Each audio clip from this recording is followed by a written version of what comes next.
Mistress dresses up for a secret date with the millionaire, but his pregnant wife shows up instead. A swirl of expensive perfume and the sharp click of stiletto heels set the stage for a night of secrets and sizzling deception. In a dimly lit suite perched atop the city's skyline, a woman smooths her designer dress, rehearsing her seductive smile in the mirror. She is the mistress determined to claim the heart and fortune of a renowned millionaire. But fate has other plans. When the door finally opens, she finds herself face to face, not with her lover, but with his pregnant wife.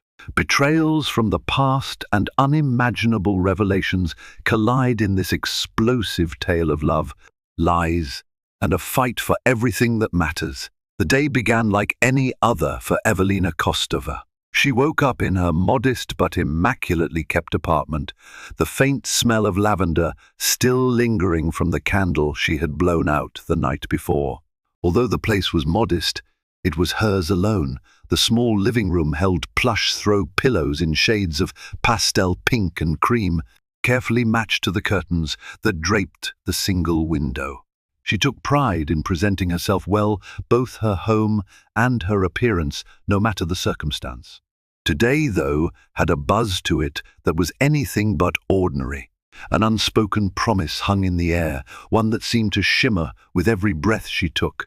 Evelina had been planning, plotting, and daydreaming for weeks. Today was supposed to be the turning point, the night that would seal her future with the wealthiest man she had ever known, Gregory Harrington.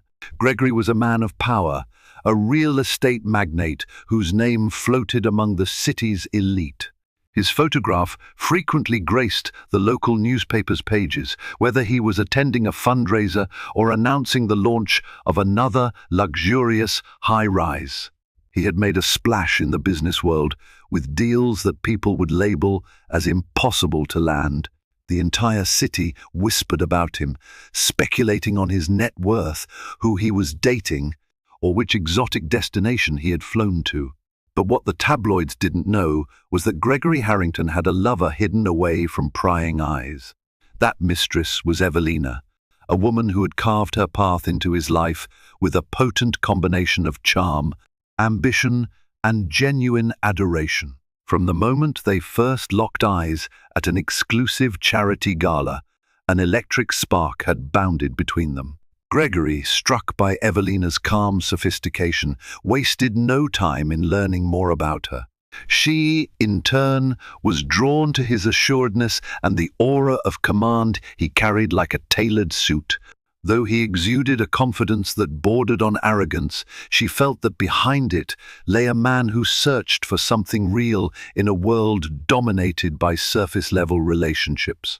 But Gregory came with complications, namely, a wife. Rebecca Harrington was no mere socialite. She was a respected attorney who had built her reputation tirelessly over the years. She was strong-minded and fiercely protective of her husband, and the rumor mill claimed they had a seemingly unbreakable bond. Both Gregory and Rebecca held the city in rapt attention wherever they went, appearing in magazines as the perfect power couple with philanthropic hearts. Yet, no marriage is immune to secrets. Gregory's desire for Evelina had led him into a labyrinth of lies, and now Evelina stood at the threshold of that labyrinth, feeling both excitement and trepidation. Evelina had planned a special evening for Gregory, an intimate meeting at a luxury penthouse suite that overlooked the city's glimmering skyline. All day, she had been preparing herself physically, mentally, and emotionally.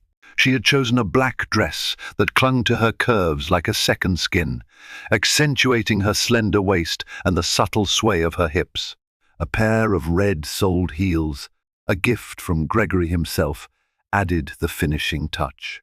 She spent hours on her makeup, ensuring that every stroke of eyeliner, every brush of mascara, and every flick of lipstick was immaculate. By the late afternoon, she had already placed chilled champagne in the suite's mini fridge, along with the strawberries Gregory loved and a small dish of his favorite dark chocolates.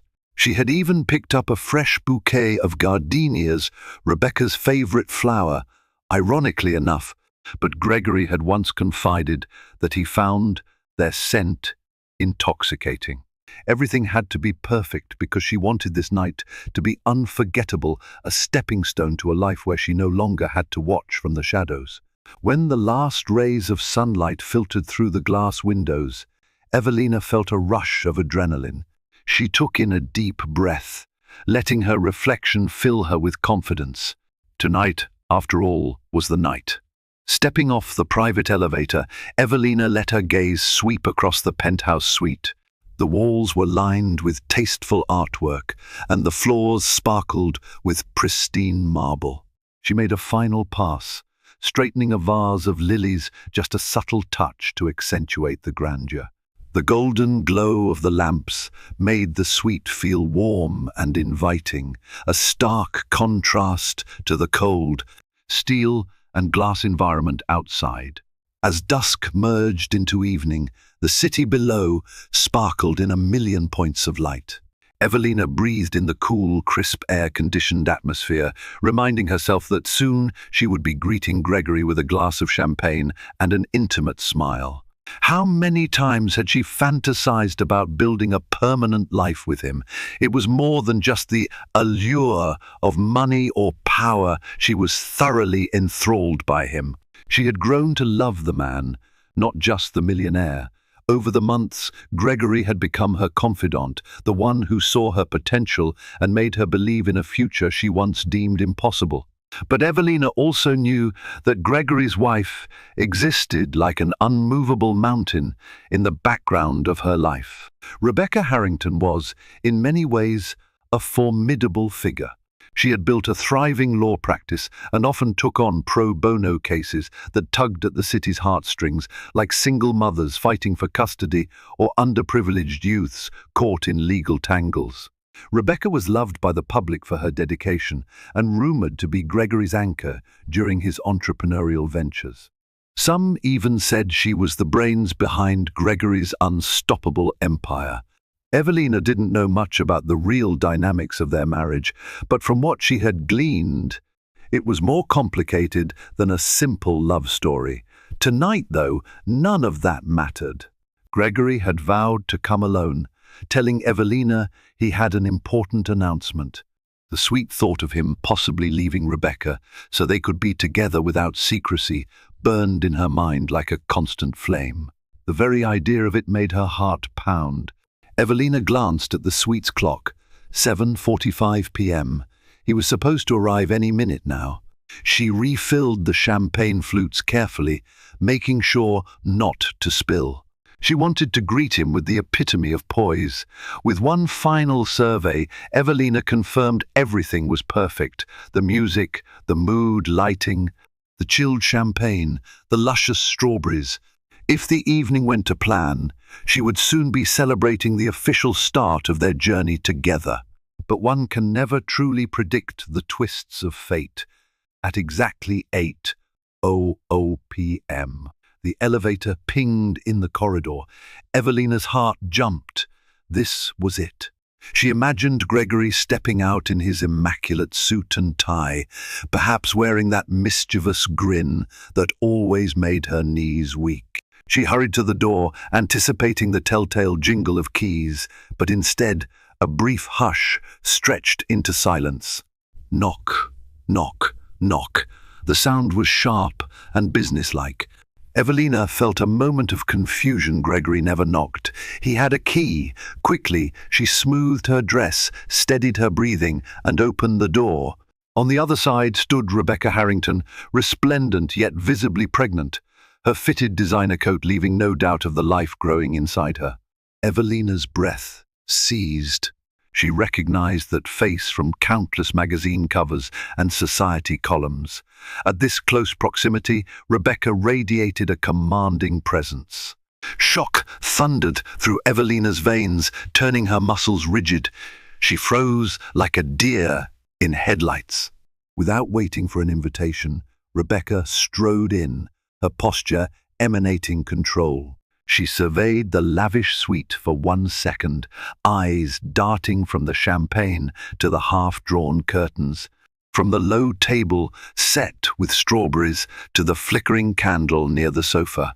Finally, her gaze flickered to Evelina with an expression that combined cold anger with a trace of heartbreak. Before Evelina could speak, Rebecca tossed a small silver key onto the marble table. "He gave me this," she said calmly, her voice soft yet filled with quiet steel. "He left it in the car.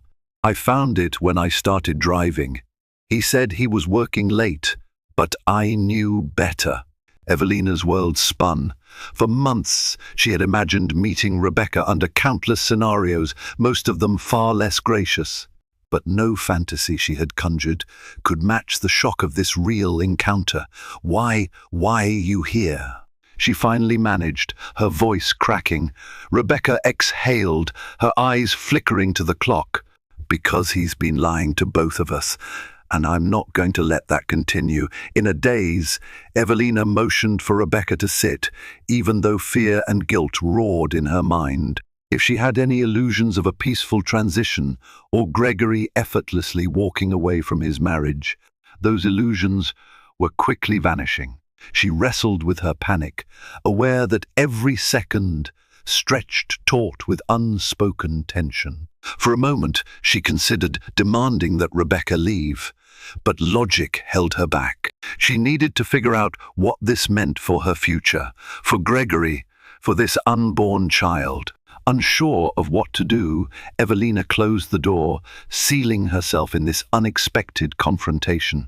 The city lights below sparkled, but inside the penthouse, a storm had begun brewing, one that threatened to upend everything she had meticulously planned. Trembling inside, Evelina offered Rebecca a seat on the plush sofa. The heavily pregnant wife sank into it carefully, maintaining her composure in a way that reminded Evelina of a queen seated on her throne. Rebecca's coat slipped open, revealing the outline of her round belly.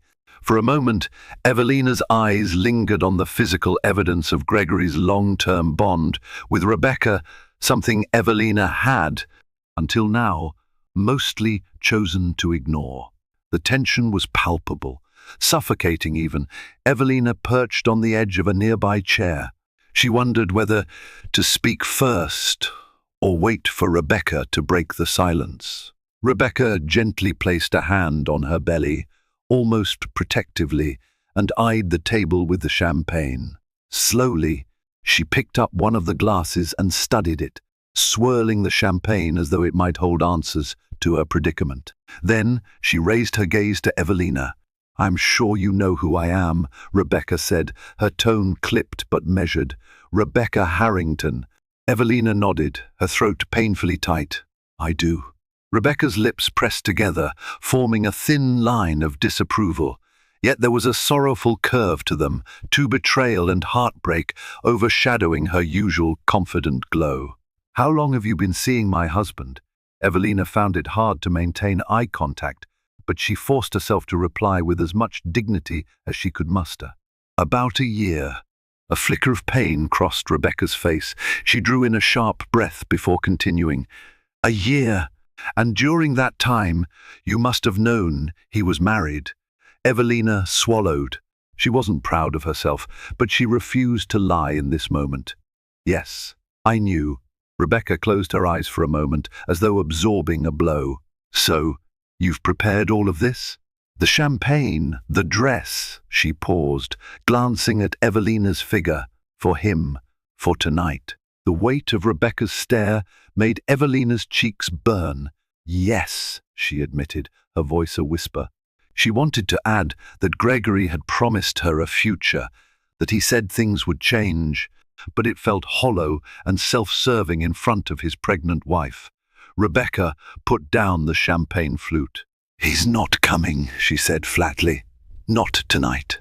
In that single statement, any illusions Evelina had harbored about a romantic evening with Gregory collapsed.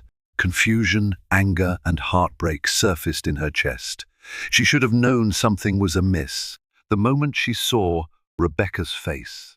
The fear of losing Gregory forever suddenly seemed more real than any fantasy about becoming his partner. "Why are you here instead?" Evelina asked, attempting to steady her voice. Rebecca exhaled slowly. Because I want answers. Gregory might be too much of a coward to face me with the truth, but I'm not going to bring a child into this marriage with a blindfold on. I found the key to this suite in the console of our car, where he carelessly tossed it.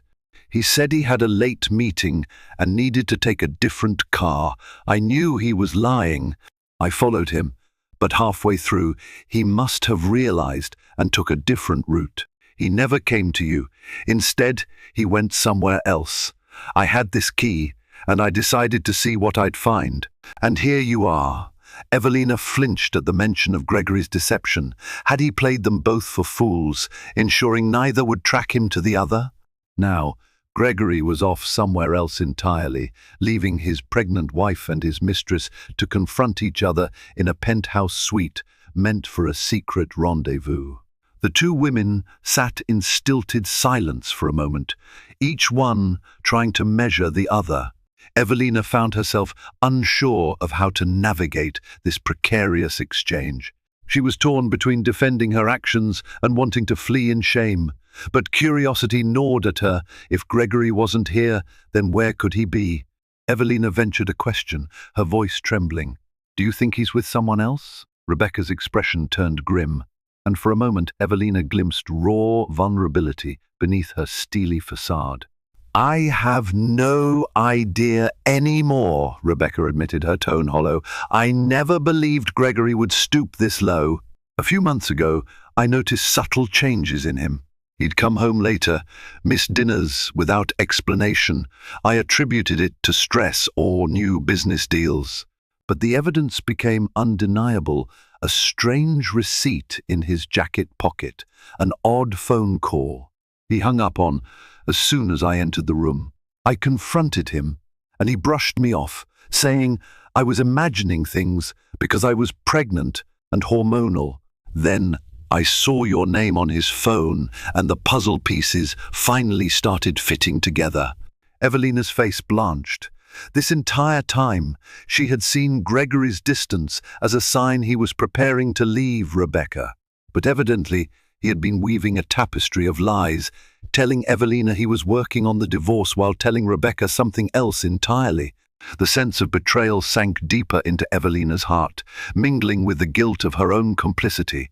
Does he love you?" Evelina asked, immediately feeling foolish for posing such a question to a pregnant wife. But she couldn't hold back. She needed to understand the nature of their marriage. A wan smile crossed Rebecca's face. "He used to, or at least he used to act like it. We've had our rough patches, but we've also shared our fairy tale moments. I thought we were building a life together, especially now that I'm pregnant." She placed a palm protectively on her belly. "I thought we were strong. Maybe I was naive." Silence stretched between them again, a pregnant hush loaded with heartbreak and the question of what to do next. The city lights glittered below, oblivious to the emotional chaos in the penthouse. Evelina could almost feel her meticulously constructed world shattering, all her dreams of stepping out of the shadows with Gregory's hand in hers gone in an instant. A wave of dizziness overcame Evelina. She rose to her feet and walked to the glass wall that overlooked the city. Rebecca remained on the sofa, her gaze following Evelina's every move. Evelina couldn't meet Rebecca's eyes right now. She needed a moment of clarity, even if all she found was more confusion. Behind her, Rebecca's voice came quietly. "I'm not here to fight you. I came here for truth. Tell me, Evelina, what has Gregory promised you?" Evelina let out a heavy breath. "He said he'd divorce you," she confessed, her voice trembling. "He said it was only a matter of time, that your marriage had been dying for years, and that the baby was just an accident. He told me it wouldn't change anything between us. He said once the paperwork was sorted, we'd be free to live together." Rebecca listened calmly, though her knuckles tightened around the edge of the couch. "An accident," she repeated bitterly. "I was under the impression we were planning a family. Shows how little I really knew." Evelina turned around to see tears brimming in Rebecca's eyes. This woman, this accomplished lawyer, this philanthropic social figure looked heartbreakingly human right now. And that was the moment Evelina truly grasped the depth of the deception they both faced. It wasn't just about a man cheating, it was about an entire future he had dangled in front of two different women, playing them like chess pieces in a match. Only he was destined to win. A trickle of shame seared through Evelina's core. She had allowed herself to believe in Gregory's illusions without fully questioning the reality. She had blinded herself to the complexities of his marriage, to the fact that he was bringing a child into this world. Now she was face to face with the unsuspecting mother of that child, seeing how her own actions had contributed to this heartbreak. Rebecca composed herself, wiping away a single tear before it could fully roll down her cheek. "I don't want to cause a scene or do anything reckless," she said, her voice regaining some of its earlier strength. "But I also refuse to let him continue lying to me. I suggest we call him, right now, together." Evelina hesitated. The idea of calling Gregory, potentially catching him in another lie, or forcing him to confront them both, was terrifying. But she also recognized the inevitability of it. "Fine," she said finally. Rebecca pulled out her phone, the latest model with a sleek gold case. She tapped Gregory's number and turned on the speaker. The phone rang and rang. They waited, tension coiling in the silence. At last, Gregory's voice came on, deep and smooth, though bearing a tinge of annoyance. "What is it, Rebecca?" he answered. I'm busy right now." Rebecca's gaze locked with Evelina's, and she spoke clearly. "Busy doing what, Gregory?" He paused for a fraction of a second. "I told you I had a late meeting with a client. If this is about dinner, I'll be home when I'm done. Is there something you need?" Rebecca inhaled, her voice hardening. "I'm at the penthouse suite, the one you rented for your so-called business trip last week. Care to explain why your mistress is here waiting for you?" The line went deathly quiet. Evelina felt her heart pounding so loud she was sure Rebecca could hear it. Finally, Gregory spoke, his voice sharper. "Rebecca, what are you talking about? You shouldn't be there." Rebecca snorted in disbelief. "Apparently not. But I am, and I'm looking right at Evelina Kostova, the woman you've been stringing along for over a year." Gregory's tone escalated. "Rebecca, calm down. We can talk about this." But before he could finish, Rebecca ended the call. The abrupt click echoed in the penthouse, as final as a judge's gavel in a courtroom. A cloud of tension lingered in the suite, thick enough to cut with a knife. Rebecca stared at her phone, lips pursed. Evelina's arms crossed over her chest, as if trying to contain the roiling emotions inside her. A part of her wanted to call Gregory herself, to demand an explanation, but a bigger part of her suspected it would be pointless. "Do you think he's rushing here now?" Evelina asked uncertainly. Rebecca set her phone on the table with calm deliberation. "Honestly, I don't know. Knowing Gregory, he might try to salvage this situation by lying yet again. Or he might hide until he can craft some story. Either way, I'm not leaving until he shows his face." The clock ticked ominously. Evelina felt the overwhelming need to unburden her chest, to voice her regrets, her heartbreak, her confusion. Yet she hesitated. How do you share your pain with the woman whose life you have, in part, broken? At length, Evelina found enough courage to speak.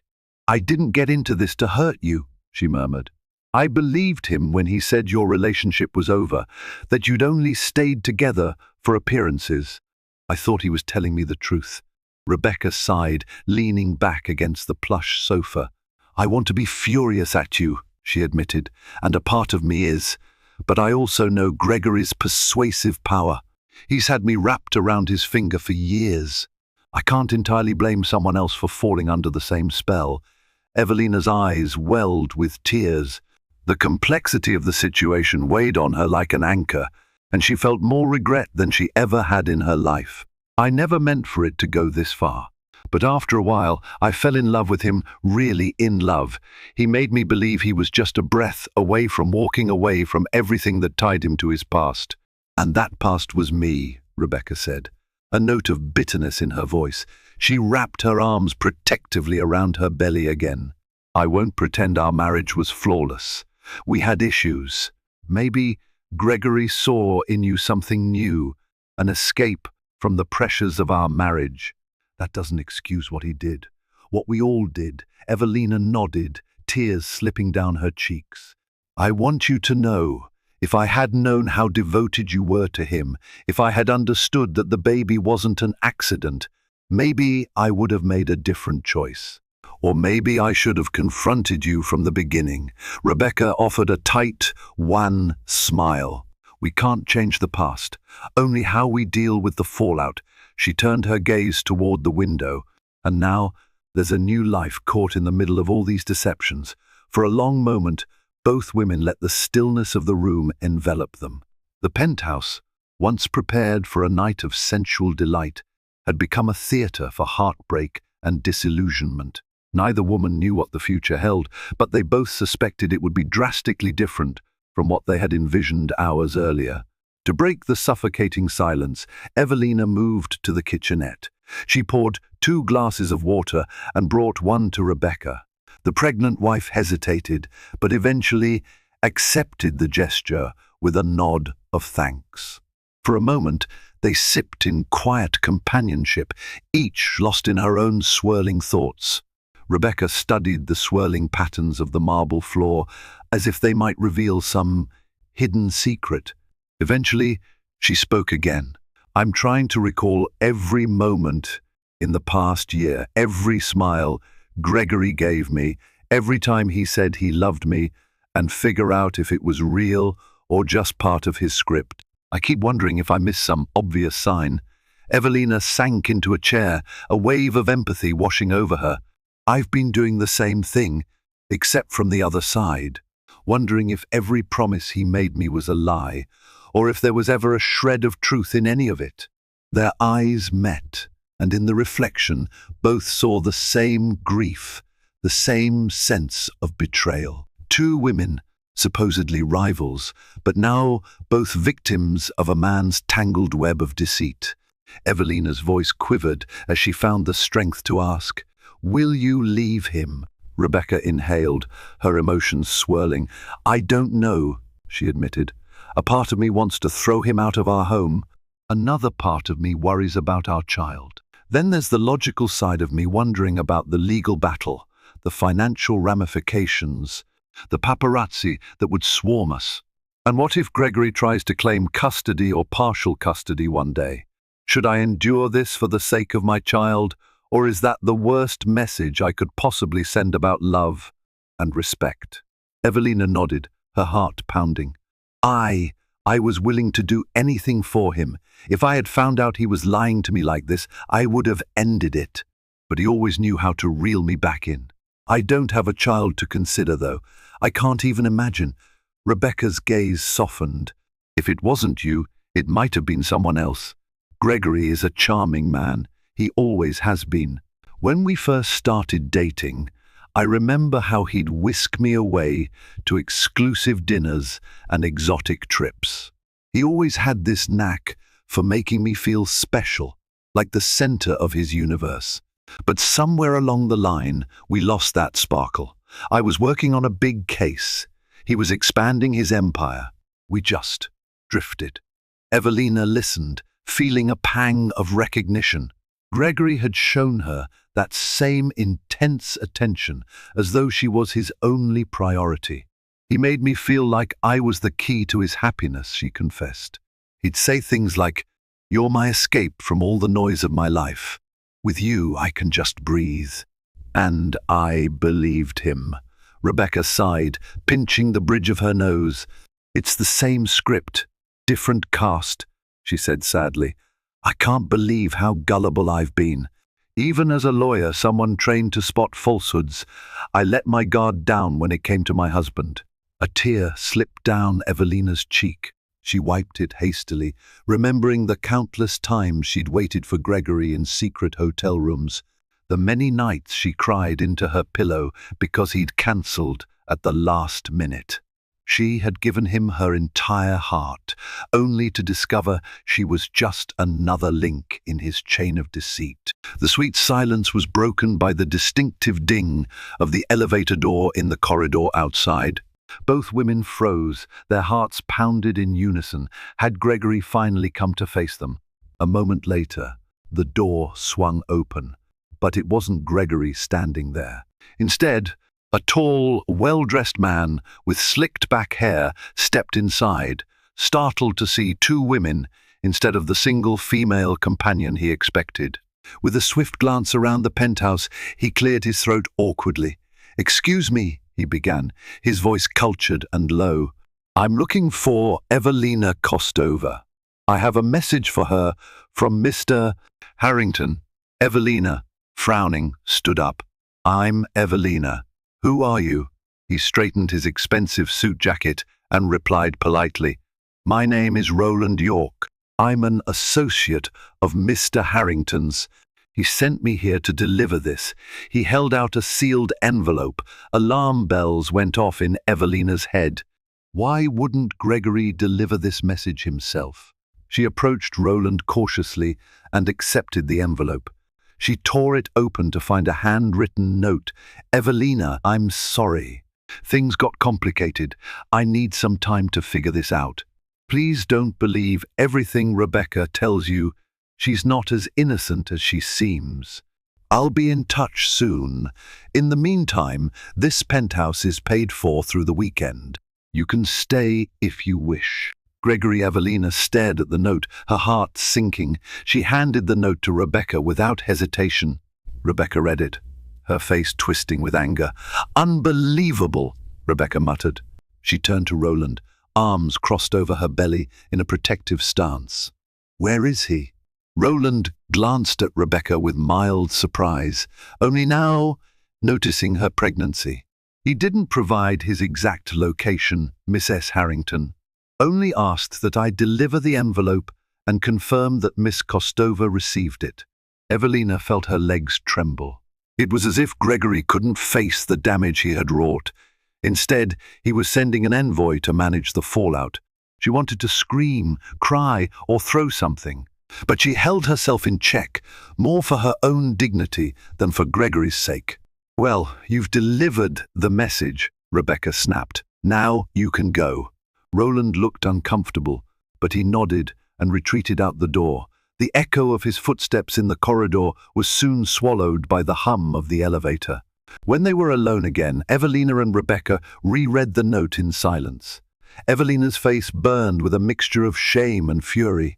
It was so typical of Gregory dodging confrontation to maintain control from a distance. The message contained manipulative words aimed at both of them, an apology for Evelina and a dig at Rebecca's credibility. Evelina sank onto the sofa, her body trembling. She massaged her temples as if to ward off an oncoming headache. "He says he needs time." "That's exactly what he told me a month ago when I asked him to finalize things with you." Rebecca's jaw tightened. "And his jab at me, implying I'm not innocent. He's just trying to sow discord. Trying to make me look like the villain so he can rescue you from the wicked wife." They exchanged a knowing look, both aware of how Gregory's manipulations worked. Evelina pressed her palms against her eyes. "I don't know how I got involved in this. I mean, I know I made my choices, but it feels like I've been living in a bubble of illusions." Rebecca's voice softened. "You're not the only one. In some ways, I'm just as guilty for not seeing the signs earlier or for choosing to ignore them because it was easier than confronting the reality of a failing marriage." The weight of Gregory's betrayal pressed down on them like a leaden blanket, but strangely, a fragile camaraderie was taking root between them. They had uncovered something that connected them: pain, heartbreak, and a sense of disillusionment, so profound it was changing their identities. In the harsh fluorescent light of Gregory's penthouse suite, mistress and wife were no longer pinned against each other. In a cliché drama, they were two wounded individuals seeking truth and closure. Rebecca pulled her phone from her purse and texted Gregory rapidly. Evelina's eyes flickered to the device. "What did you say?" "I told him I want a face-to-face meeting within 24 hours. Rebecca replied, her tone as cold as steel. "This can't drag on. The press is already nosing around my pregnancy, and if this scandal leaks out, it could destroy everything, my reputation, his business, the entire life we've built." Evelina swallowed, feeling a pang of empathy. For all her fantasies about a glamorous life with Gregory, she'd given little thought to the public chaos that would ensue. She'd never had to manage a high-profile career or a public image. What if he refuses? Rebecca clenched her phone. "I'll make sure he doesn't. If he thinks hiding will help, he's dead wrong. I'm done letting him run from his responsibilities." Evelina nodded in agreement. There was a time she would have done anything to protect Gregory, to shield him from scandal. But not anymore. She had sacrificed her self-respect on the altar of his promises for far too long. As the night deepened, Evelina and Rebecca found themselves in a state of uneasy cohabitation. They shared a few awkward moments. Evelina offered Rebecca a meal, which she politely declined. Rebecca, exhausted, tried to stretch her legs, but the penthouse sofa wasn't the most comfortable for a pregnant woman. Shortly after midnight, Rebecca's phone buzzed. She snatched it up, seeing Gregory's number on the screen. Evelina rushed to her side, silently pleading for some resolution. On speakerphone, Gregory's tense voice filled the silence. "Rebecca, are you still with her?" "Yes," Rebecca replied curtly, "and we're waiting for an explanation." Gregory sighed heavily on the other end. "I can't talk about this right now. Please, just go home. I'll come see you first thing in the morning." Rebecca's lips curled in anger. "You want me to wait for you to show up and feed me more lies? Do you think I'm that naive?" "It's not like that," Gregory insisted. "There are things you both need to know. But it's complicated. Trust me, I'm trying to fix this." Evelina couldn't contain herself any longer. She leaned in. "Gregory, if you ever cared about me, about us, you'll face us." Now, a tense silence ensued. When Gregory finally spoke, his voice dropped to a near whisper. "Fine, give me an hour." He ended the call, leaving Rebecca and Evelina exchanging wary glances. An hour from now, the man who had stolen both their hearts and shattered them was set to arrive. Neither knew what to expect. Would he offer a single, coherent explanation? Would he try to pit them against each other? Or would he spin more elaborate lies? "This ends tonight," Rebecca said, steeling herself. Evelina nodded, her pulse racing. If Gregory thought he could manipulate them further, he was in for a shock. The hour stretched like an eternity. Rebecca sat at the marble bar, occasionally sipping water to stay hydrated, while Evelina paced the floor, too anxious to remain still. At last, close to 1 a.m., the elevator chimed in the hallway. Moments later, Gregory Harrington stepped through the door. He looked disheveled, hair askew, tie loosened, the tension clear in his eyes. This was a far cry from the polished, self-assured millionaire who normally graced magazine covers. For a split second, Evelina felt a flicker of pity. Then she remembered the night she had cried, the tension in her chest, the guilt weighing her soul. Beside her, Rebecca drew herself upright, bracing for battle. Gregory shut the door behind him, letting his gaze dart between the two women. "Rebecca." "Evelina," he said, forcing a weak smile that neither returned. Rebecca's fist clenched. "Save the niceties. We want answers." Gregory swallowed, placing his hands in his pockets, a gesture Evelina recognized as one he used when feeling cornered. "I know I've made mistakes." "Mistakes?" Rebecca interrupted, incredulity heavy in her tone. "We have a life together. We have a child on the way. And you've been sneaking around with Evelina, feeding her lies about divorcing me. We deserve more than a vague apology. Gregory's eyes flicked to Evelina, silently pleading for sympathy. Evelina stepped forward. Gregory, you said we'd have a future. You told me your marriage was over, that you were just staying together for the baby. Now, Rebecca says that's not true, that this pregnancy was planned. He sighed, raking a hand through his hair. It started that way. We talked about having a baby, yes, but then we grew apart and I didn't know how to fix it. I felt suffocated, and then I met you, Evelina. You reminded me what it felt like to be alive again, to be desired. Rebecca slammed her hand against the bar, stopping him mid-sentence. And what about me? Am I just a convenient fixture, someone to warm the bed at home while you chase other women? Gregory's face twisted with pain. No, never. I love you, Rebecca. It's just that everything got out of control. I was juggling my business, your pregnancy, our drifting relationship, and I turned to Evelina as an escape. But I had no idea it would go this far.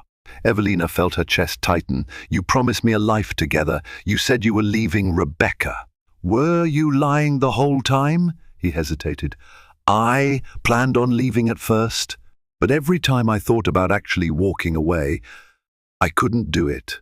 I realized I still cared for Rebecca. And then the news that she was pregnant, it changed everything. I tried to break things off, but you looked at me with such hope, Evelina. I didn't want to hurt you either. His words were a whirlwind of half-confessions. He had loved them both, or claimed to. He had deceived them both. That much was obvious. Rebecca advanced. Her eyes narrowed. You don't get to play the victim here. You used Evelina, and you used me. You're about to become a father, and this is how you handle responsibility. Gregory's shoulders slumped. I'm sorry.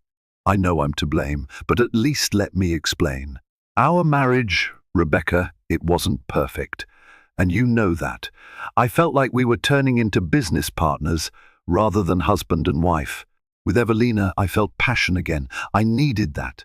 But I also realized you and I still have a bond, especially now that we're about to be parents. Evelina's nails bit into her palms. So, what are you saying? That I was just a fling to revitalize your spark, and now you plan to stay with Rebecca? Gregory's gaze flickered with uncertainty. I don't know. That's the truth. I'm torn. I care for you both, but I can't keep living like this. Rebecca's voice trembled with rage. We'll make that choice for you, Gregory. I refuse to stand by and let you waltz between us. If you want to salvage this marriage, you're going to end things with Evelina and commit. Otherwise, you can pack your bags and go, but you'll still be financially responsible for our child. A tear spilled down Evelina's cheek. And what about me, Gregory? Are you going to stand here and just abandon me after everything we've shared? He turned to her, agony etched on his features. I don't want to abandon you, but what can I do? If I choose you, I lose my child. If I choose Rebecca, I lose you. Rebecca's eyes blazed. There's no middle ground. You can't have your mistress and your wife under the same roof. That's not how marriage works. A heavy silence descended. Gregory looked from Rebecca to Evelina, desperation clouding his eyes. I need time. Rebecca let out a bitter laugh. Time for what? So you can continue hiding from reality. No, Gregory. Either commit to our family or walk away. Decide right now. Evelina's heart hammered. Part of her wanted to plead for more time, to talk to Gregory privately and remind him of the tender moments they'd shared. But a larger part of her knew that was just feeding the lies. Even if he chose her, she would be the woman who had broken a family, overshadowing everything with guilt and scandal. Gregory inhaled sharply. Rebecca, you're my wife. You've stood by me for years. You're carrying my child. I can't walk away from that. He turned to Evelina, eyes brimming with regret. Evelina, I'm sorry. I love you, but I can't abandon my child. I hope you can understand. Evelina felt as though the ground had collapsed beneath her. Her worst fear had materialized. Gregory was choosing Rebecca and the baby over her. The heartbreak coursed through her like a physical blow. She wanted to scream at him, to remind him of the months they'd spent building plans for a future that would never materialize now. But words failed her. She simply stared at Gregory, tears spilling freely down her cheeks. He reached out a hand, as though to offer comfort, but Rebecca blocked him, stepping between them. "You've made your decision," Rebecca said, her voice resolute. "You'll come home with me tonight, and in the morning we'll discuss how we move forward. But as far as I'm concerned, if you ever cheat on me again, I won't just divorce you, I'll ruin you in court." Gregory winced but nodded. Understood. Evelina sank onto the sofa, numb. She felt the devastating weight of betrayal and heartbreak, but also a strange sense of finality. This wasn't how she'd imagined things ending, yet some part of her was almost relieved. The mask had finally fallen. For too long, she had occupied a world of illusions. Now, the truth was laid bare. Rebecca turned to Evelina, her expression unreadable. "I'm sorry," she said quietly. "I know this hurts, but it's best we end this now." Evelina sniffled, clutching the cushion for support. "You have nothing to apologize for," she managed to say. "I'm the one who—" Rebecca shook her head. "We're both victims. I truly hope you find happiness someday that isn't built on secrets." Trembling, Evelina nodded. She cast one final glance at Gregory, who hovered near the door, guilt racking his features. He opened his mouth as if to speak, but no words came out. A hush stretched across the penthouse suite, until, finally, Gregory cleared his throat. "Let's go," he said to Rebecca, opening the door. Rebecca moved past him. Just before crossing the threshold, she turned back to Evelina with a look that was part sympathy, part relief, and part sorrow. Then she exited, and the door clicked shut behind them. Evelina was left alone in the opulent suite. The half-finished champagne, the strawberries, the lit candles, everything seemed like a cruel reminder of the illusions that had consumed her life for the past year. She thought of chasing after Gregory, begging him to reconsider, but deep down she knew it was pointless. He had chosen his wife and his child, and even if he changed his mind tomorrow, what kind of foundation would they ever have? With trembling fingers, Evelina wiped her tears. She rose and walked to the window, gazing out at the vast cityscape. It struck her how many lives were unfolding below somewhere down there. Hearts were breaking, deals were being made, people were falling in love. Life went on, regardless of her personal tragedy. In the reflective glass, she caught sight of her own image.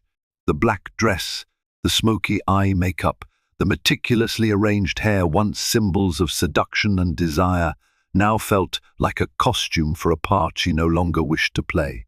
She felt hollow, yet strangely wiser. There was no going back to who she was yesterday.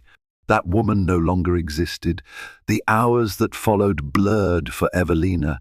She cried until her tears dried, paced the marble floors until her feet ached, and replayed every tender moment and empty promise Gregory had made. By morning's light, she felt a dull ache rather than acute pain. Maybe it was the numbness of acceptance. She knew her next steps wouldn't be easy. She would have to sort out her finances. Gregory had been giving her a monthly allowance. That would undoubtedly cease. She would also need to think about her living situation, her job prospects, how to rebuild her life without the illusions she'd clung to. But she was resolute in one thing. She refused to remain trapped in heartbreak. Shortly after sunrise, she slipped out of the penthouse. She left behind the luxurious suite and its memories, walking out with only her purse in hand. It was time to return to her small apartment, her realm of realness, and begin the process of healing. Across the city, in a grand estate behind wrought iron gates, Rebecca sat at her kitchen table, flipping through legal paperwork. Gregory was slumped in a chair, staring blankly at his coffee cup. Neither had slept. Their marriage was now irreversibly altered. The question wasn't just whether they could mend what had been broken, but whether they should. In the weeks that followed, Gregory attempted to atone for his actions. He cut off all contact with Evelina, shifting his focus to repairing his marriage and preparing for fatherhood. He showered Rebecca with gestures of love, planning a baby shower, attending every doctor's appointment, and publicly supporting her charitable work. But trust, once shattered, isn't easily rebuilt. Rebecca carried deep scars of betrayal. In quiet moments, she doubted whether Gregory truly had changed or was merely playing a new role. Evelina, meanwhile, wrestled with heartbreak and the realization that her dreams of living a fairy tale life with a rich, powerful man had been fueled by illusions. She found herself forced to redefine her ambitions. Day by day, she salvaged her pride, determined to carve out a path untainted by secrets. She took a job at a design firm, channeling her creativity into something real, something she could call her own. It wasn't easy. Memories of Gregory were as persistent as shadows, haunting her. But with each sunrise, she learned to let go bit by bit. Rumors eventually trickled through the city's gossip channels. Some suspected a rift in the Harrington marriage, but no damning evidence ever surfaced. No one, aside from a trusted few, knew the full extent of the secret affair and the penthouse confrontation that ended it all. In time, the city found new scandals to feast upon, new couples to idolize or revile. Yet, for the three lives entangled in this drama, Gregory, Rebecca, and Evelina, the scars remained. Their story served as a reminder that illusions, no matter how dazzling, cannot replace the bedrock of honesty. For Evelina, the lesson was the hardest and most necessary one of her life. True love cannot bloom in the dark soil of deception. And though her heart was bruised, it wasn't beyond hope. She would carry forward, stronger and more cautious, looking for the kind of love that could stand in the light of day, unafraid and unashamed. And there it is, a night of secrets, a promise of seduction, and a shocking twist that shattered hearts in a single, agonizing moment. As Evelina Kostova discovered, chasing love built on broken vows can lead to heartbreak. Rebecca Harrington learned that trust, once lost, is nearly impossible to regain. Gregory, torn by his own making, was forced to choose a path under a microscope of regret. In the aftermath, each must confront the costs of love, deception, and the fragile hope of redemption. Will any of them find peace, or will the ghosts of this scandal haunt them forever? Only time will tell. If this story gripped your heart, made you gasp in shock, or reminded you of life's unpredictable turns, please show your support. Like this video, share it with someone who appreciates a juicy drama, and subscribe to our channel for more riveting tales. Your engagement helps us create and share even more stories. Pregnant wife sees millionaire bring mistress home. She turns away in fury while he panics. High above the bustling streets of Manhattan, two lives poised on the brink of collapse and betrayal. For years, Damon Blackwood ruled his world with wealth, charm, and an impenetrable facade that shielded him from the consequences of his own desires. His wife, Eleanor Martin Blackwood, clung to the belief that true love could triumph over social divides and ruthless ambition. Yet tonight, all illusions shatter. Damon escorts his stunning mistress into the very home Eleanor once believed was her sanctuary. Flames of fury spark in Elena's eyes as she turns away, leaving Damon frozen in panic. In that instant, everything changes forever. Elena Martin was never supposed to marry a millionaire. Raised in a modest household on the outskirts of Queens, she learned the value of hard work and the importance of family bonds. Her father, Gabriel Martin, was a school bus driver, and her mother, Lucia, made ends meet by working at a local bakery. Money was scarce, but affection and mutual support were abundant. Elena's childhood was filled with simple joys, playing hopscotch on cracked sidewalks, sharing homemade empanadas with neighbors, and dreaming about one day becoming an artist or a teacher, anything that could serve her community. Damon Blackwood's world was the polar opposite. Born into old money with deep roots in Manhattan's social elite, he attended prestigious prep schools, flew around the world in private jets, and viewed success as an expectation rather than a goal. Though the Blackwood fortune originated from real estate, Damon expanded it through daring tech investments in Silicon Valley.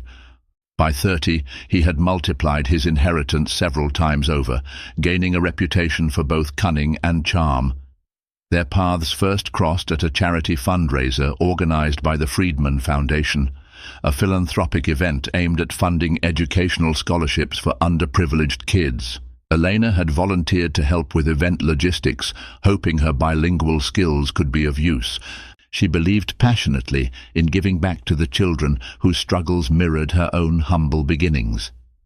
Damon attended as one of the top donors, breezing in with his trademark confidence. The two collided, literally, when Eleanor stumbled while carrying a tray of drinks. Glass shattered at Damon's feet. Instead of berating her, he knelt to help clean up, surprising everyone present. In that moment, Eleanor saw not a ruthless millionaire, but a man capable of genuine kindness. Conversation flowed effortlessly once the awkwardness passed. He teased her about how fate apparently wanted them to meet. She felt an unexplainable spark that neither had ever experienced before. Within weeks, Damon pursued Elena with a laser-like focus. Lavish dinners, thoughtful gifts, long walks in Central Park. He presented himself as a man yearning for a deeper connection than the superficial relationships he had known. Although Elena felt uneasy about the drastic difference in their worlds, she couldn't deny her growing affection for him. He promised that love mattered more than any gap in status or bank accounts. Against her family's cautious advice, she allowed herself to be swept up in the whirlwind romance. When Damon proposed under a starlit sky on the deck of a yacht, complete with a diamond ring that dwarfed anything Elena had imagined, she said yes, tears of joy streaming down her face. She believed wholeheartedly in the fairy tale, that their love was a bridge strong enough to unite two vastly different backgrounds.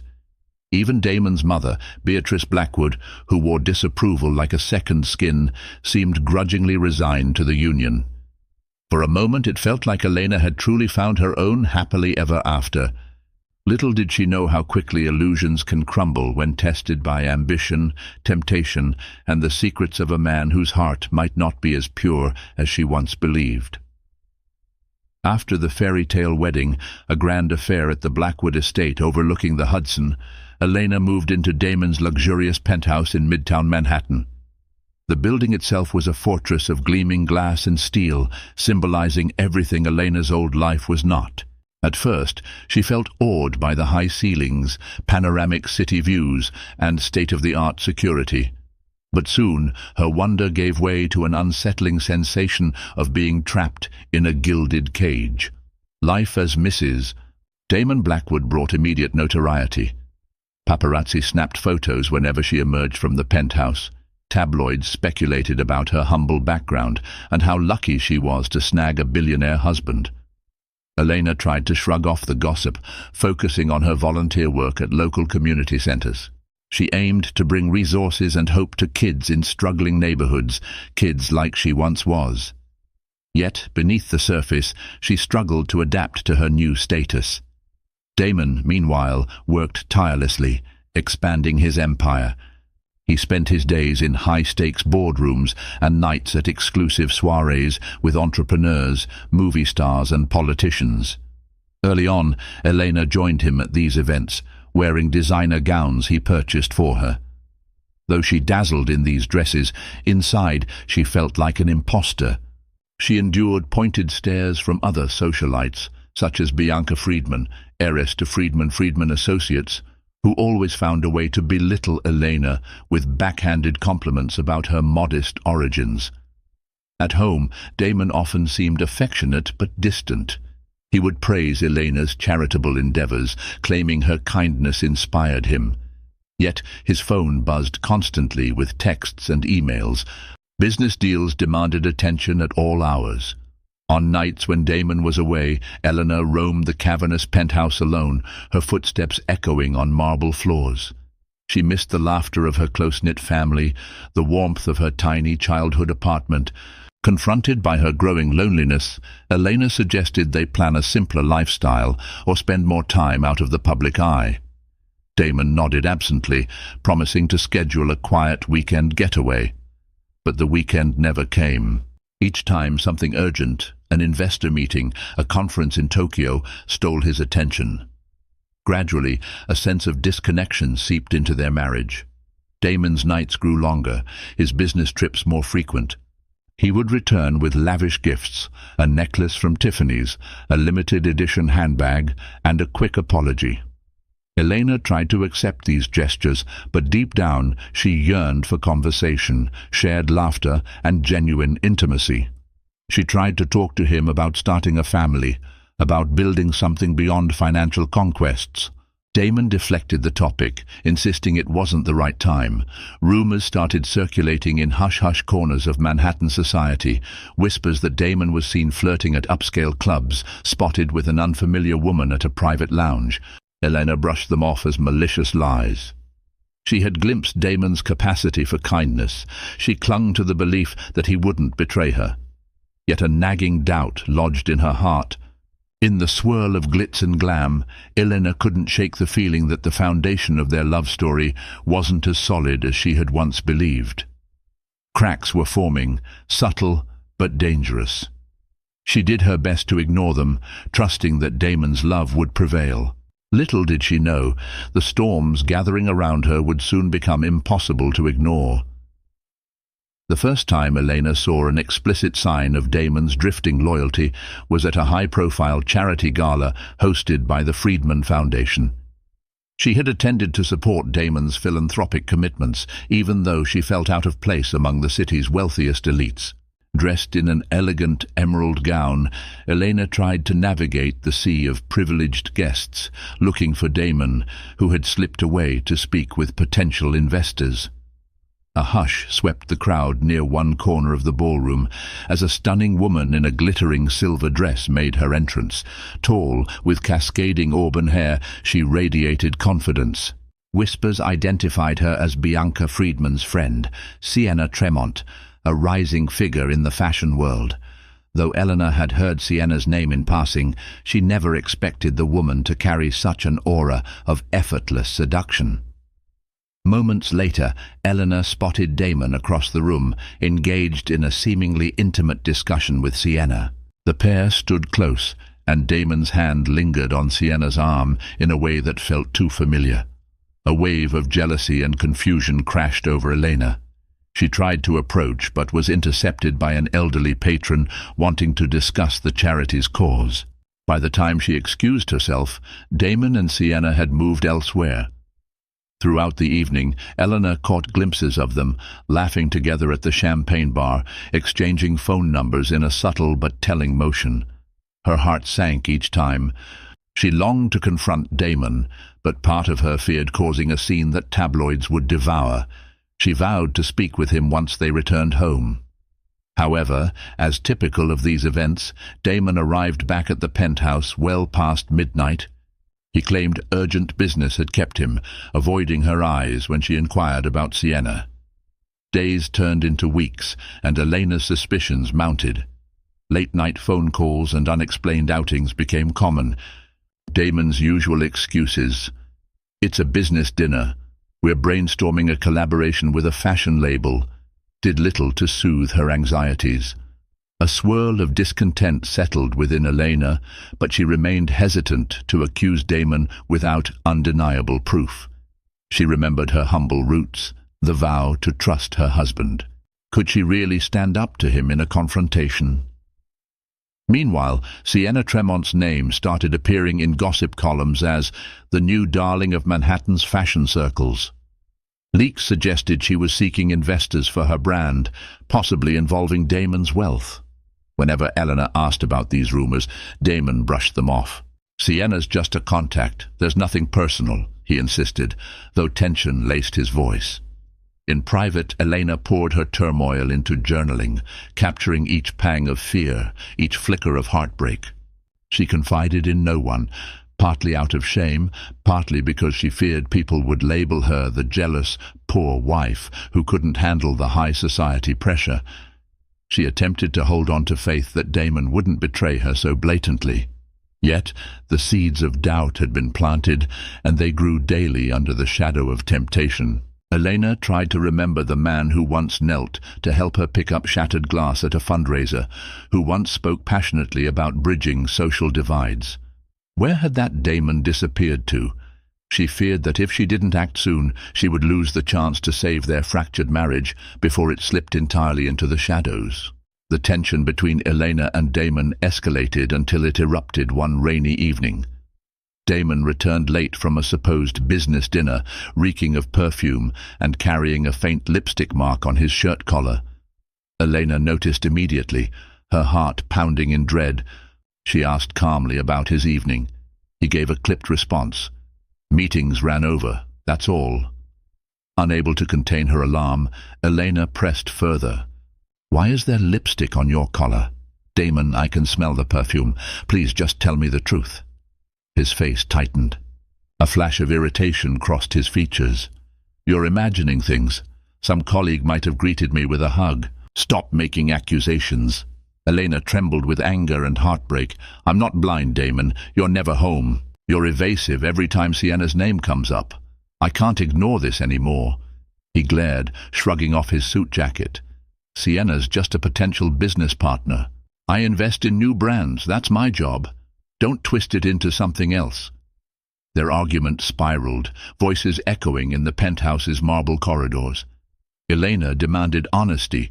Damon accused her of paranoia. She pleaded for him to recall the love that once bonded them. He scorned her lack of understanding about his obligations. Eleanor tried to keep her tears at bay, but they spilled over, fueled by frustration at his deflections. Eventually, Damon stalked off to the guest bedroom, slamming the door. Elena sank onto the living room couch, exhausted by the confrontation. She realized that her words had scarcely made a dent in his resolve to hide the truth. If he was cheating, he'd go to great lengths to deny it. If he wasn't, he offered no real comfort or reassurance. In the days that followed, Damon showered her with gifts. A diamond bracelet, an extravagant bouquet delivered with an apology note. Yet, the intangible distance remained. He never properly addressed her concerns. Each day, Eleanor felt more isolated, trapped in a marriage that had become a labyrinth of half-truths and cold silences. Desperate for an ally, she reached out to her close friend, Carmen Lopez, a fellow volunteer from the community center. Over coffee in a tiny cafe, Elena confessed her suspicions and heartbreak. Carmen listened intently, her brow creased with sympathy. "You have to protect yourself, Elena. If Damon is crossing lines, you need a plan. Don't let him reduce you to just a pawn in his world." Elena nodded, tears brimming. She admitted how lonely she felt in the penthouse, how uncertain she was about her future. Carmen urged her to gather evidence if she suspected an affair. "You deserve the truth," Carmen insisted gently. "And if he's lying, you deserve better." That night, Elena hovered near the bedroom window, staring out at Manhattan's glimmering skyline. The city lights once felt magical, symbolizing a grand new life. Now they seemed harsh and distant, mocking her naivety. She silently prayed for Damon to come clean, or to show her a shred of genuine love. But the penthouse halls echoed with emptiness long after midnight. A storm was brewing. Elena sensed it in every fiber. One more push, one more blatant betrayal, and everything might come crashing down. She wasn't sure if she had the strength to confront that reality. But events were in motion, and the tipping point was closer than she imagined. Elena's chance to confirm her worst fears arrived unexpectedly. One afternoon, while tidying Damon's home office, she discovered a slip of paper tucked between the pages of a business ledger. At first glance, it looked like an invoice, But upon closer inspection, it revealed a hotel reservation in Damon's name, 2 nights at an upscale boutique hotel in Midtown, with an arrival date just 1 week away. The occupant's name read Damon Blackwood +1, with a special request for a suite with a private hot tub. Her stomach clenched. Damon had not mentioned any upcoming trip, let alone an overnight stay in the same city where they lived. If it was a legitimate business transaction, why hide it in a random ledger? Elena's mind whirled. She took a photo of the reservation with her phone, her hands trembling. This was the closest thing she had to proof that Damon planned a rendezvous, quite possibly with Sienna Tremont. That evening, Eleanor confronted Damon with the slip of paper. He froze, then attempted to explain it away as a surprise getaway for them both. But his words lacked conviction. He didn't even try to feign excitement for a romantic weekend together. Elena demanded to see details. Did he book a spa treatment for them or dinner reservations? He stuttered, stumbling through half-baked justifications until finally snapping that he didn't need to defend his actions to her. Shaken, Elena retreated to her room, realizing that Damon's deceit was more brazen than she had feared. The next day, she confided in Carmen, who suggested that Eleanor see for herself who Damon planned to meet at that hotel. The notion of surveillance made Eleanor uneasy, but she felt cornered. If she was to salvage her dignity or gain the clarity needed to walk away, she had to be certain of Damon's betrayal. A plan took shape. On the day of the reservation, Eleanor told Damon she was volunteering at the community center all evening. Meanwhile, she dressed in inconspicuous clothes, a hat pulled low, and positioned herself in the hotel lobby a couple of hours before the check-in time. With her heart hammering against her ribcage, she waited, fighting the urge to flee. Carmen, always supportive, agreed to keep her phone line open in case Elena needed backup. Sure enough, as the clock neared 6, Damon arrived at the hotel's grand entrance. He stepped out of a sleek black car, scanning the surroundings. Then, from the opposite side, Sienna Tremont emerged, carrying a designer handbag and wearing a triumphant smile. They exchanged a brief kiss, witnessed only by a few bystanders who likely had no idea who they were. But Elena saw it all from behind a marble column, tears burning her eyes as every last illusion shattered. Sienna, with her model-like poise, linked her arm through Damon's as they strode toward the elevator. Elena captured photos on her phone, her hand trembling so violently she nearly dropped the device. She felt nauseated, outraged, humiliated, but a newfound resolve ignited within her as well. This was it. Damon had chosen to flaunt his affair openly, no longer bothering with vague denials. Elena left the hotel, her stomach in knots, wondering how she could ever face Damon again. One thing was certain: the life she had accepted, the illusions she had clung to, were gone. She could not simply confront him with accusations in private this time. He had made a deliberate choice to discard her trust, and the fury she felt now was matched only by the heartbreak pulsing deep within her. Eleanor spent a sleepless night in anguish, replaying the image of Damon and Sienna walking arm in arm into that hotel suite. Her tears dried into an implacable resolve by dawn. She realized she was done tolerating half-truths and false promises. If Damon wanted to destroy their marriage, he would not do it secretly. She would make him face the consequences. By midday, Eleanor forced herself to attend a scheduled volunteer shift at the community center, clinging to normalcy. The children's laughter offered a brief respite from the swirling storm of betrayal. But behind every smile she gave them, a fire burned. She phoned her father, Gabriel, seeking comfort. His gentle voice reminded her that she was strong, that she deserved more than scraps of affection. She didn't confide the full truth, only that she was going through a marital crisis.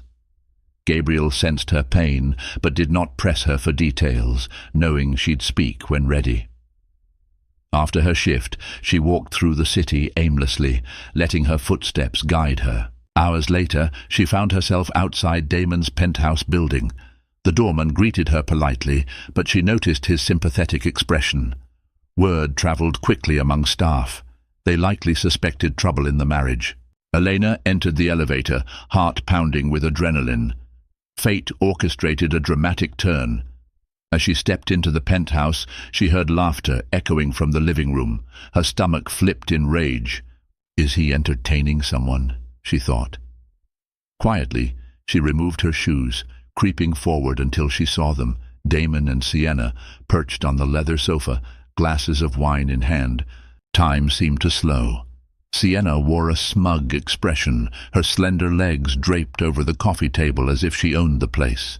Damon, noticing Elena first, bolted upright, nearly spilling his wine. Sienna turned, an arched eyebrow rising when she spotted Elena. The tension crackled like electricity. "Elena," Damon stammered, "this isn't—" But Elena couldn't bear another lie. She locked eyes with Sienna, who merely sipped her wine, unashamed. White-hot fury coursed through Elena's veins.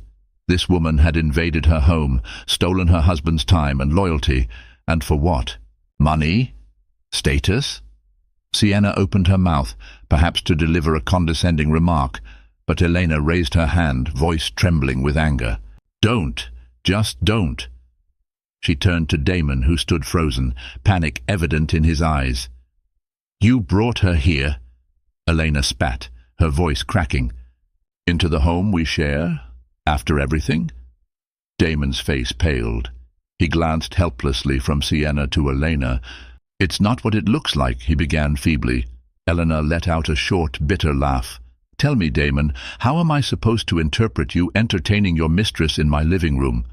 She felt tears threaten to surface, but fury held them at bay. "I'm done with your lies." Sienna rose smoothly, setting her wineglass aside. She brushed off an imaginary speck of dust from her designer blouse. "Perhaps I should leave," she said, feigning politeness, but the glimmer in her eyes suggested victory. Elena stepped back, too disgusted to engage further. She turned on her heel and headed for the door. Damon rushed after her, calling her name, but she jerked away. "Don't touch me," she hissed, voice cracking from the depth of her hurt. Then she fled, leaving Damon standing there, face etched in guilt and panic. In that moment, Elena realized she could never erase the image of Sienna's triumphant smirk, nor forgive Damon for this ultimate betrayal. The penthouse door slammed shut, echoing the final chord in their grand facade of a marriage. She vowed never to let him see her crumble again.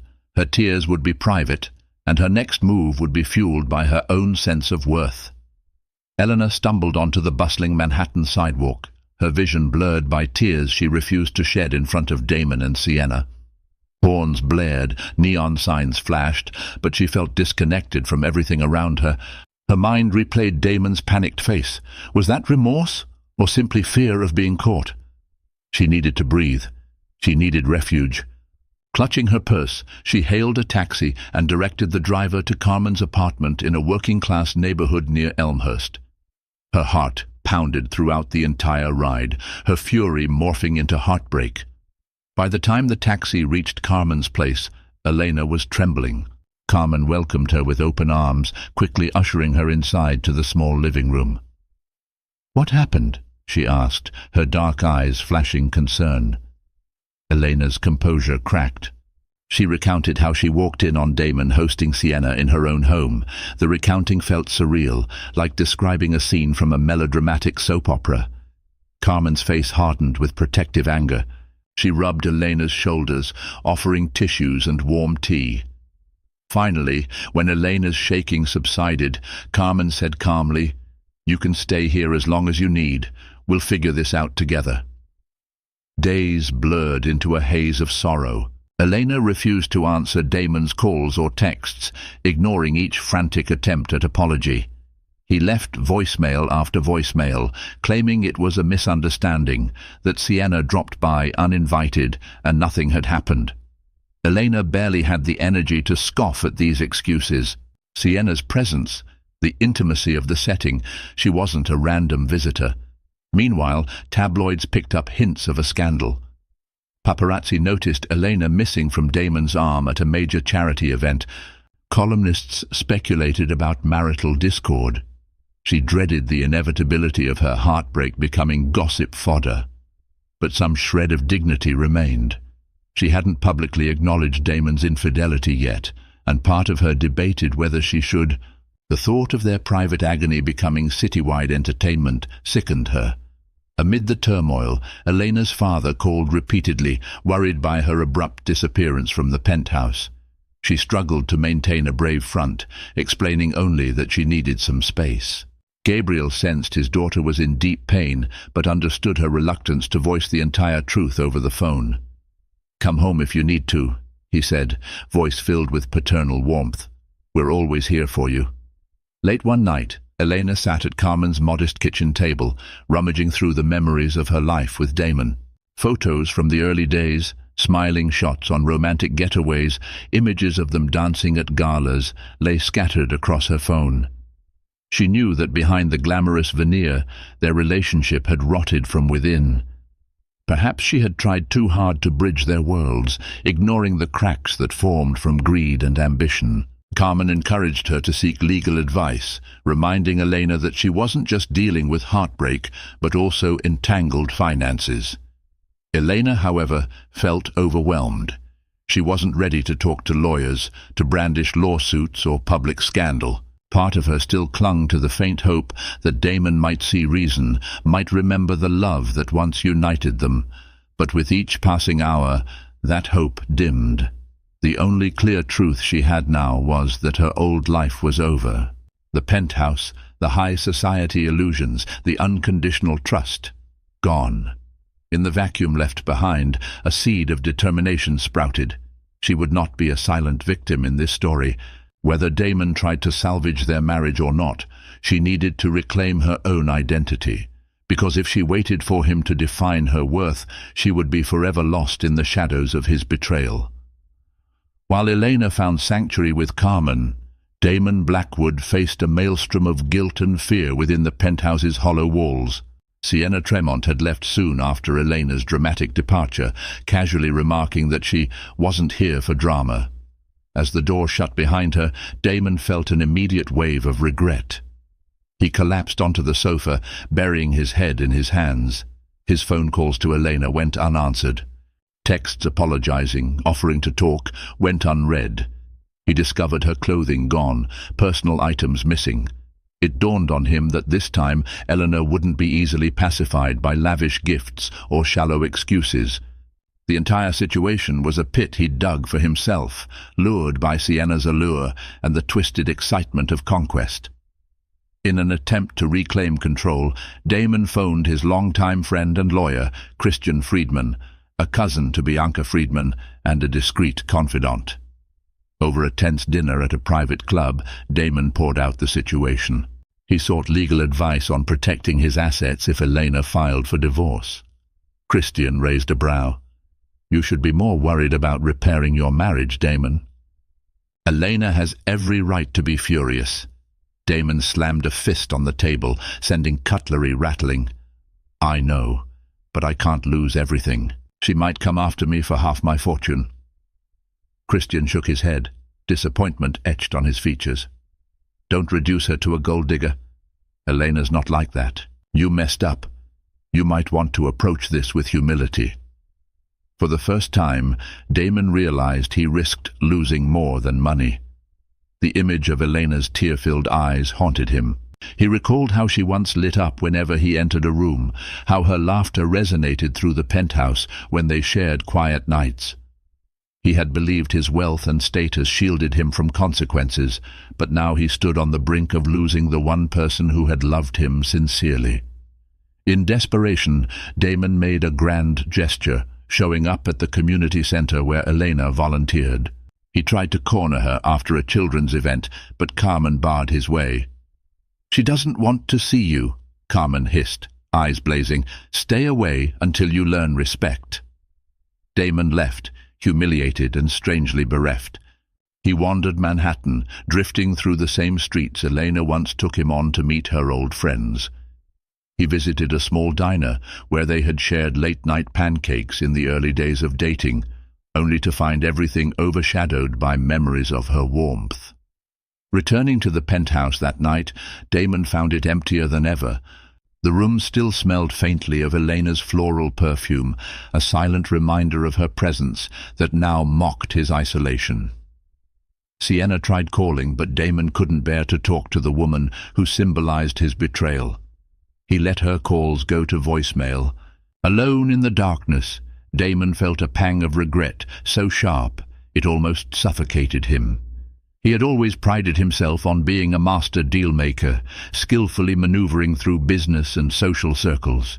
But in matters of the heart, he realized he was a fool, undone by vanity and impulse. Now, unless he found a way to atone, Elena might slip away forever, and for the first time, the billionaire who once seemed invincible tasted the bitterness of helplessness. Elena's father, Gabriel Martin, arrived in the city unannounced one afternoon. He knocked gently on Carmen's apartment door. Elena opened it, shocked to see him standing there in his worn flannel shirt, lines of worry etched deeply across his brow. She threw her arms around him, fresh tears welling up as she breathed in the comforting scent of home. Gabriel held her close, murmuring that he'd come because he sensed how badly she needed him. Over cups of chamomile tea in Carmen's cozy kitchen, Elena finally shared the full story. Damon's blatant affair, the heartbreak of discovering him with Sienna, the humiliating confrontation in her own living room. Gabriel listened quietly, his gentle gaze never leaving his daughter's face. Though rage flickered in his eyes at what Damon had done, he remained a steady pillar, focusing on supporting Elena rather than venting anger. Gabriel suggested they drive upstate for a few days, away from the city's noise and tabloids. Carmen seconded the idea, offering to keep Elena's belongings safe if she needed a break. Elena hesitated, unsure if running away would solve anything. But the weight of the city pressed down on her. In a moment of weakness, she agreed, craving the peace of simpler surroundings. They headed to a small lakeside cabin a family friend had lent them, nestled in the quiet hush of pine trees. For the first time in weeks, Elena slept without nightmares. Each morning she strolled by the water, letting the stillness ease her heart. Gabriel accompanied her, occasionally sharing stories from her childhood, an attempt to remind her of her resilience. She found comfort in his unwavering love, though her mind still churned with unresolved questions about her marriage. Midweek, Carmen called, updating Elena about Damon's repeated attempts to contact her. He'd even shown up at the community center again, bearing a donation check and requesting a conversation. Carmen refused to give him Elena's whereabouts. She told Elena that Damon's eyes were haunted, that he seemed truly remorseful. "It's your call," Carmen reminded, "but if you want closure, eventually you'll have to face him." Elena appreciated Carmen's honesty. She realized she couldn't hide in the woods forever. If she was to decide her future, be it divorce or an attempt at reconciliation, she had to speak to Damon. Yet the prospect filled her with dread. She still loved the man she once believed him to be, but that man had seemingly evaporated. In his place stood someone who had shattered her heart. Before returning to Manhattan, Elena confided in Gabriel that she was torn about whether to give Damon another chance. Her father sighed, placing a hand on her shoulder. "Only you know if there's enough trust left to rebuild. But never forget your worth, Mihija. You can stand on your own 2 feet. You don't need his money or his pity." His words resonated deeply. Elena resolved that if she confronted Damon, it would be on her terms, with no illusions about wealth or status. She would not be reduced to the poor wife, who had to grovel for acceptance. Instead, she would decide if he was worthy of stepping back into her life at all. A fierce clarity ignited within her, one that promised the next step in this drama would be hers to dictate. Elena returned to Carmen's apartment after her brief respite upstate. A calm resolve anchored her steps as she set her suitcase by the living room couch. She discovered a letter waiting for her, a formal envelope with Damon's company seal. Inside, in careful handwriting, Damon wrote that he'd appreciate one final opportunity to speak in person, away from cameras or meddling onlookers. "I owe you every apology and explanation," he concluded. "If you can find it in your heart, please meet me at the old diner where we used to share pancakes. 7 p.m. "Any evening you choose." Carmen, reading over her shoulder, nodded. "He's definitely persistent." Elena exhaled, her heart fluttering with anxiety. "I have questions he must answer once and for all." That evening, Elena selected a plain outfit, a simple white blouse, dark jeans and flats. No more glamorous dresses or illusions. She took a taxi to the small diner in her old neighborhood, the place where they once discovered common ground over midnight breakfasts. Her stomach roiled with nerves as she pushed open the creaky door, the familiar aroma of coffee and frying bacon washing over her. At a corner booth, Damon sat waiting. He wore a simple collared shirt, his usual arrogance replaced by a subdued tension. He rose immediately when he saw Elena, desperation flickering in his eyes. "Thank you for coming," he murmured. She slid into the booth, arms folded, avoiding direct eye contact. A waitress approached, and Elena asked for a coffee. "Black?" Damon ordered the same, then cleared his throat. I don't know where to start." Elena broke the silence, her voice quiet but firm. "Why did you do it, Damon? We were married. I trusted you. You humiliated me. And you did it in our home." Her words trembled, but her gaze was unwavering. He leaned forward, hands clasped. "Because I'm a coward," he said, voice cracking. "I got sucked into Sienna's world of flattery and excitement. I told myself it was harmless, a way to escape the pressures of my business. But it was never harmless. I see that now." Swallowing hard, he continued, "The wealth, the attention, it went to my head. I started thinking I could have whatever I wanted without consequence, but when I saw your face that day, I realized what I'd done. I betrayed the one person who loved me beyond my status." Elena's eyes stung. "Do you love her?" she asked bluntly, bracing herself. "Is that why you risked our marriage?" Damon shook his head vehemently. "No, it was lust, vanity, the thrill of something new, but I don't love her. Honestly, I don't think I even like her. She reminded me of a life where no one questions me, a fleeting excitement." He closed his eyes, exhaling a shaky breath. "I know sorry isn't enough, Elena, but I am sorry beyond words." A bitter smile tugged at her lips. "You expect me to believe a few regrets fix everything. My life has been torn apart." She stared at him, searching for sincerity. "What if I choose to leave you? Are you prepared for that?" He bowed his head. "If that's what you want, I won't fight you. But please, give me a chance to prove I'm not irredeemable. Let me at least help you, support your charities, show you I can be a better man." Elena sipped her coffee, silent for a long minute. The old diner bustled around them, orders shouted, utensils clanking. It felt surreal, this intimate confrontation in such an ordinary setting. Finally, she spoke. "I'm not making any promises. If you want to show me you've changed, you'll have to do it with actions. Don't contact me until you've started therapy or found a way to step back from your toxic lifestyle. If I see real effort, maybe we'll talk again." Damon nodded, tears brimming in his eyes. "I understand." As she stood to leave, he reached for her hand but stopped, uncertain. Elena turned and walked out the door, the diner lights reflecting on her unshed tears. She felt a small sense of relief at laying bare her demands, and sorrow that it had come to this.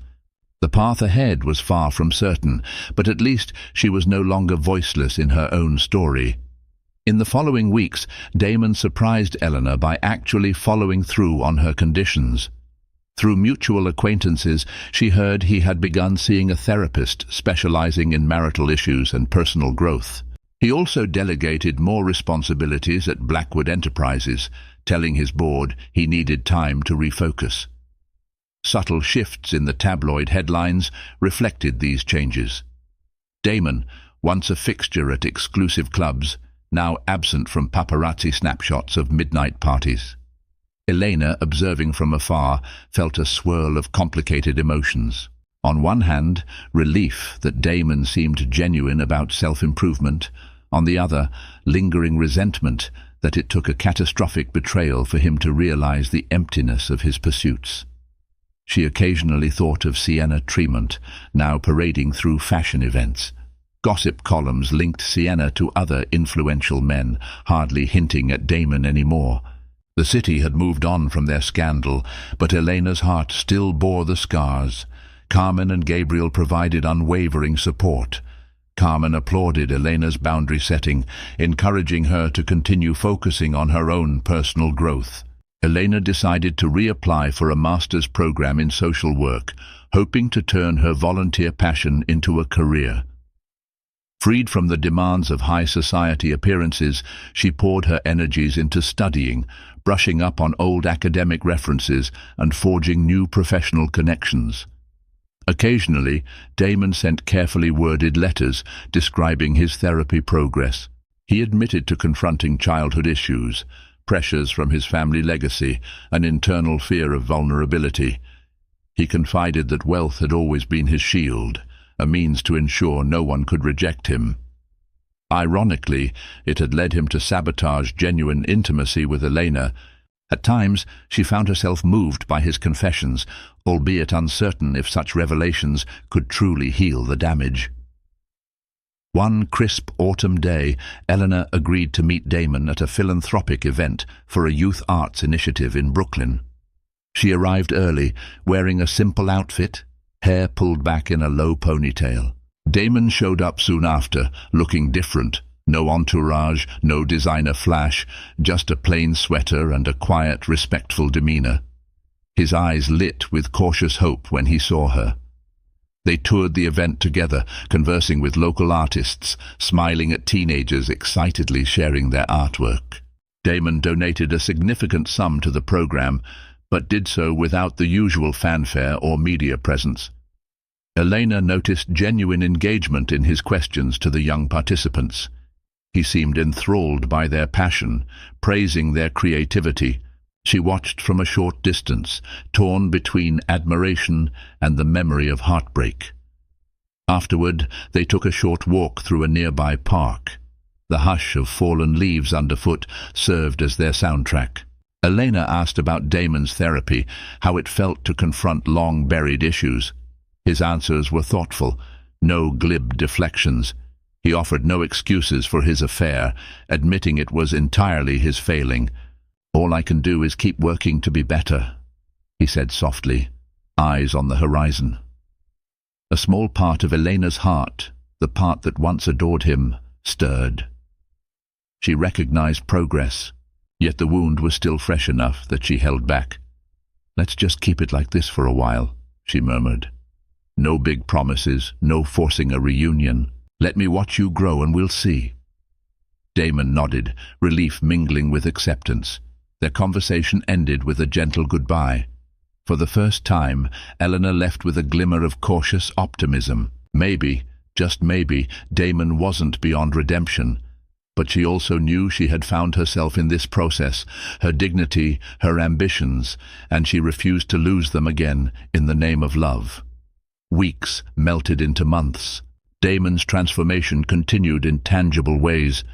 He publicly announced a new scholarship fund aimed at helping youth from underprivileged backgrounds, an initiative reminiscent of Elena's core values. He quietly withdrew from high society clubs, focusing instead on smaller philanthropic gatherings and genuine corporate restructuring.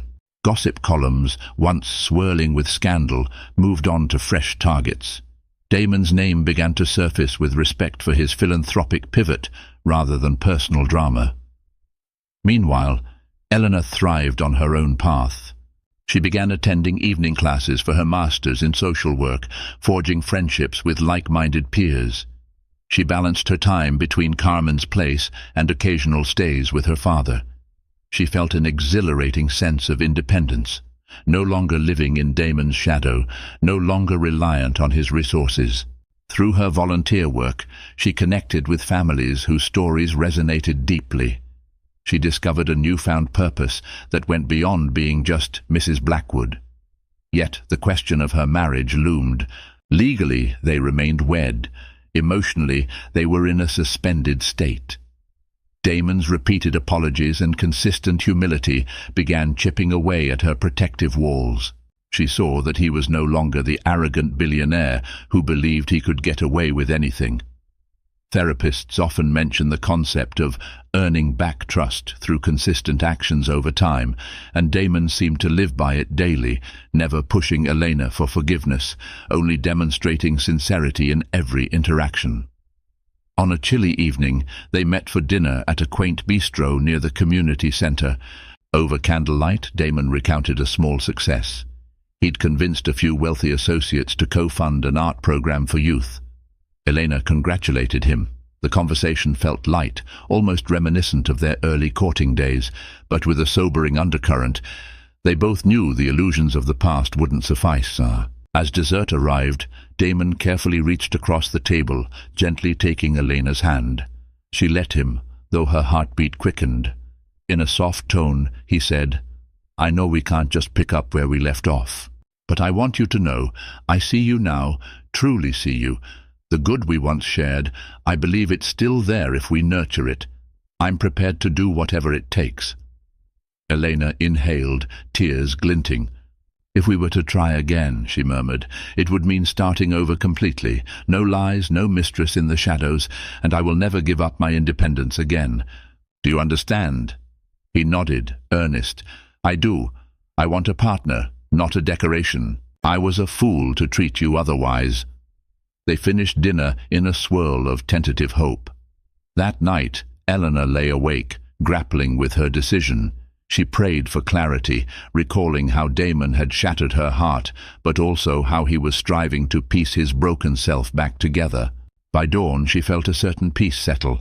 Life rarely offers easy paths or neat resolutions. Perhaps her heartbreak had forged a stronger version of herself, one who could choose to walk away or to rebuild, either way, holding her head high.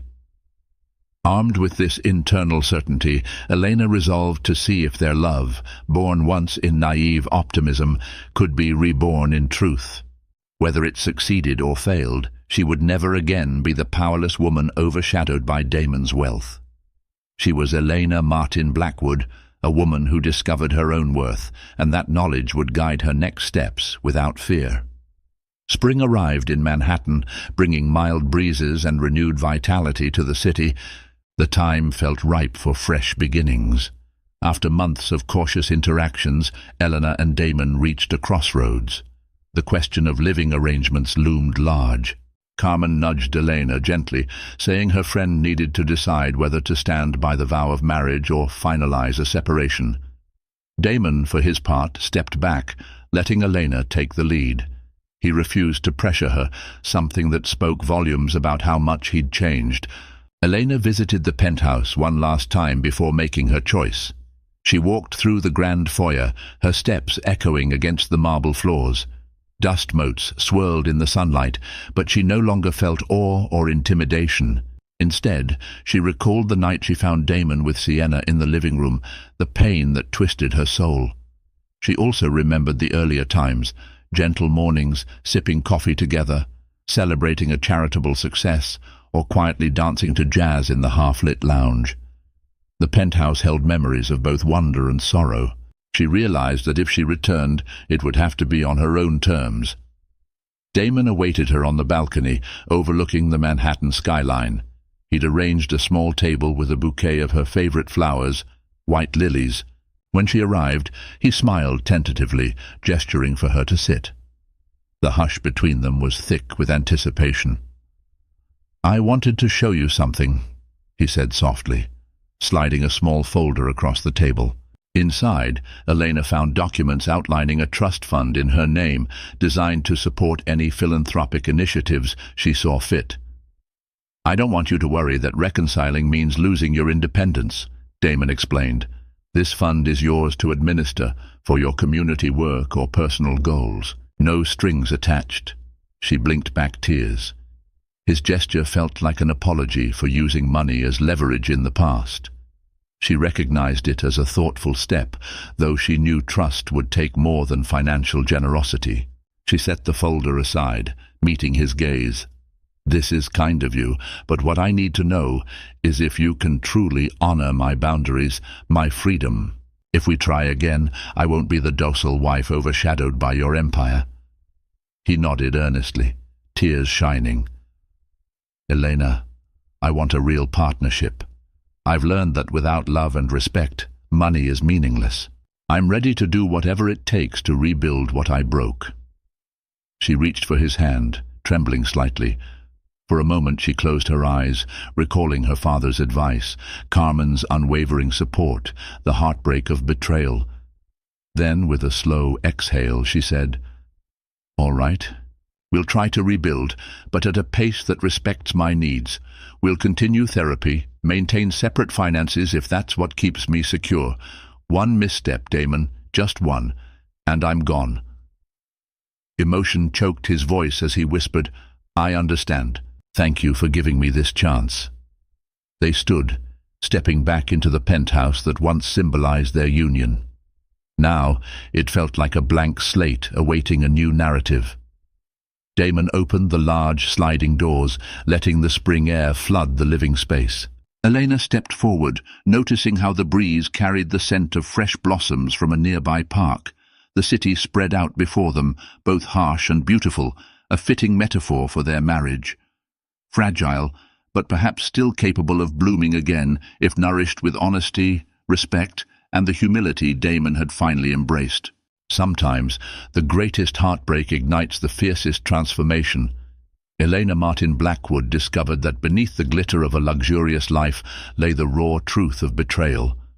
No material comfort could soothe her wounds when Damon introduced another woman into their sacred home. Yet, rather than surrender, Elena forged her own path, stepping away from wealth's empty promises and demanding the respect and honesty she deserved. Damon, jolted awake by the threat of losing her forever, confronted his deepest flaws and fought to rebuild what he had destroyed. If you found yourself captivated by this tale of heartbreak, resilience, and a love forced to confront its own darkness, please like, share, and subscribe to our channel. Your support helps us craft more stories that delve into the fragile yet powerful bonds between people, reminding us that even in moments of fury and desperation, hope can emerge. Thank you for reading, and remember, true worth is never measured by wealth, but by the depth of one's heart.